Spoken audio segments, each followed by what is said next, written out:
ગુજરાતમાં અને ખાસ કરીને સૌરાષ્ટ્રના કેટલાક જિલ્લાઓમાં ભારેથી અતિ ભારે વરસાદ 50 થી 60 કિલોમીટરના પવન ફૂંકાવાના સાથે પડ્યો છે, જેના કારણે ભારે નુકસાન થયું છે.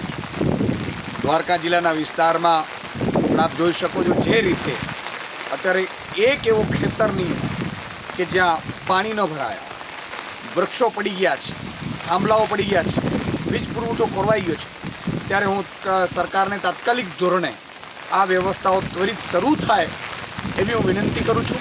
સાથે સાથે 2 દિવસથી સતત આ દ્વારકા અને આસપાસના જિલ્લાઓમાં વરસાદ પડી રહ્યો છે, જેના ભાગરૂપે કોઈ બહાર નથી નીકળી શકે એવી સ્થિતિ છે. ત્યારે કેશ ડોલની વ્યવસ્થાઓ મજૂરો અને શ્રમિકો માટે કરવામાં આવે. ત્વરિત ધોરણે વરસાદ બંધ થાય પછી સર્વે કરવામાં આવે. પાકને પણ બહુ મોટું નુકસાન થયું છે. બાગાયત પાક હોય, વૃક્ષો પડી ગયા છે, મગફળી, કપાસ સહિતનો પાક હોય, ખૂબ મોટું નુકસાન થયું છે. અને હું આમ આદમી પાર્ટીના એક કાર્યકર્તા પદાધિકારીઓને પણ વિનંતી કરું છું કે જેટલી યથાશક્તિ મદદ આપણે જનતાને કરવાની છે. દ્વારકા જિલ્લામાં લગભગ ઓલમોસ્ટ 30 થી 35 ઇંચ વરસાદ પડ્યો, હજુ ચાલુ છે, 2 દિવસથી ચાલુ છે.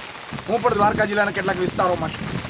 એટલે જે સ્થિતિએ અત્યારે હાલ છે, લગભગ ઓલમોસ્ટ સૌરાષ્ટ્ર, બરોડા, મધ્ય ગુજરાત બધાની સ્થિતિ આવી છે.